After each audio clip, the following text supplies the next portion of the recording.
Hi there, Tim Bauer here from LiveVideoGuitarLessons.com with the practice tip of the day. This one is for the beginning player, and this video kind of piggybacks on a video I shot a couple days ago dealing with how to find the notes of our guitar.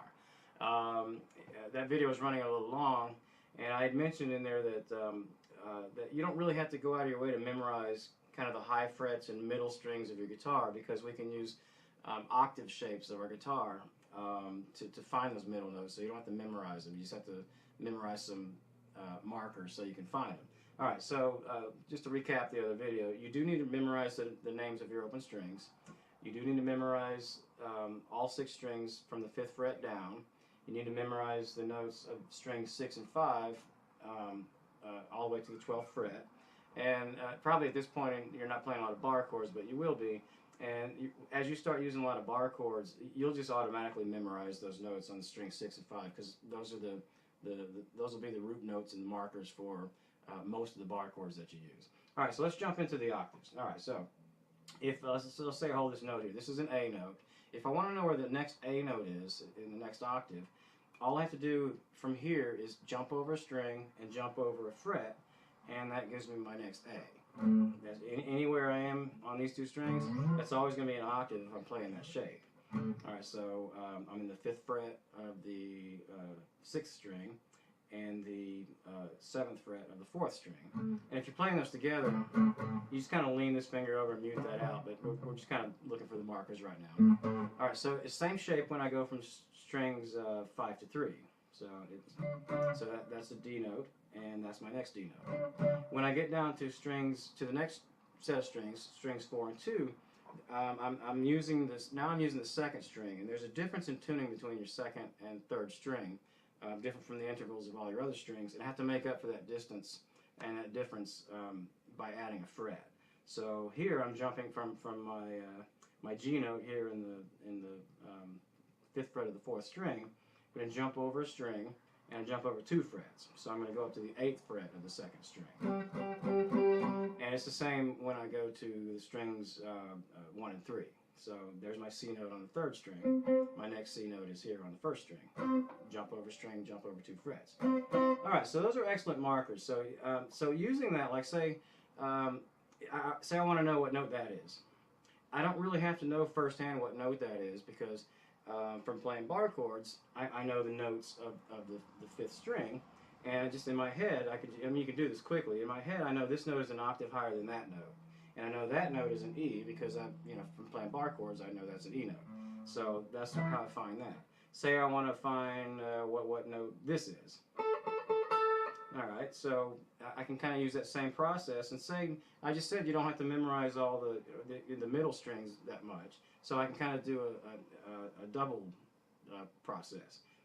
I know this note is an octave higher than that note, and if you don't know that note, I know this note is an octave higher than that note, and I know this note is an A because I'm on the 6th string, and I know the notes of the 6th string by doing bar chords. So if that's an A, that's an A, so that must be an A.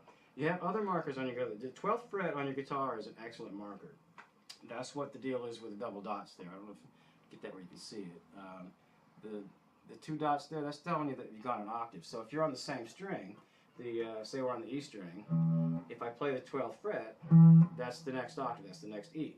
So everything starts over again over there. So if I want to know, say I'm looking for an F sharp note, the next octave here, and I want to stay on the same string, and for some reason don't want to go to this one, I can jump up. If I'm two frets past the nut, this is the nut right here. If I'm 2 frets past the nut, I just go 2 frets past the 12th fret, and that gives me the same F sharp note. So lead players use that all the time. So they'll be playing down here, the key of F sharp minor.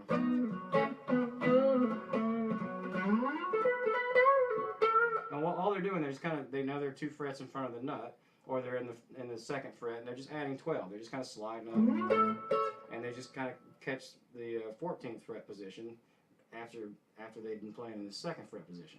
Okay, on the other side of the 12th fret, say, let's go back to I'm trying to think which note we did a minute ago. We'll just do this one. I don't think that's the one we did, but it's close. Alright, so say I want to know what that is, and I don't know what the note is. I can do that octave thing, and I know that I can go, this is an octave higher than that, and this is an octave higher than that, and I can go back to my A. I guess that is the one we did a little while ago. Or, a quicker way to do it, I'm close to the 12th fret. I know that I'm on the 2nd string, and I know that if I'm in the 12th fret on the 2nd string is B. That's why one of the reasons you need to memorize the names of your strings.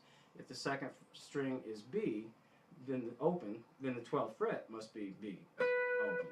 And go back to that note I was looking for a minute ago was here. It's a whole step down. So a whole step lower than B, I just count backward, B, B flat, A. So I can find it that way. Depends on how close you are to the 12th fret as to whether you want to do that. I tend to use the 12th fret if I'm, up here or kind of in that area. If I'm kind of over here, I tend to use the octaves. A good note to memorize just by itself, for some reason it helped me when reading music. It's a very common note. If you can memorize, and I can't think of a good reason to memorize it other than it just helped me in reading music. These two notes. Memorize that is a C, and it may have been a mental block on my part. Maybe you won't need to do that because you can do the same octave thing. You know that's a C, so that's a C, and memorize that that's an E. There's very, very common notes in guitar music, and sometimes they're kind of hard to pin down when you're trying to read sheet music quickly. Let's see. Oh, the first string is the same as well, it's not the same, but the 6th string is E, and the 1st string is E. So automatically, if you know the notes of your 6th string, you automatically know the notes of your 1st string. They're just 2 octaves higher, but the same name. Let's see here. I think that's real quick. The dots are excellent markers. All right, so this guitar has a dot. I don't know if you can see that. This guitar has a dot on the 1st fret. I have no idea why. I mean, anybody can glance down there and see it's the 1st fret. But maybe it's just maybe they had extra black dots in the factory that day. But most guitars have dots, and these dots here on top are for you. The dots on the front, they're for decoration. You don't want to be looking on the dots like that, like people do when they're first trying to learn how to play guitar. Use these dots. These are navigation dots. So the 3rd fret, most guitars have a dot on the 3rd fret. Some don't. Some start at the 5th. Most are 3, 5, 7, 9, 12. Double dots at 12.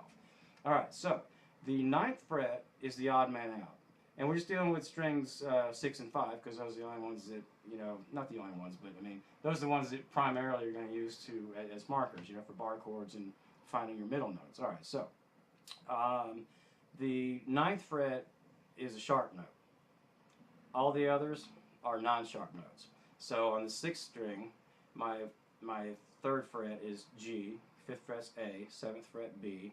There's the odd one, the C sharp, and the 12th fret is E. On the A string, is similar.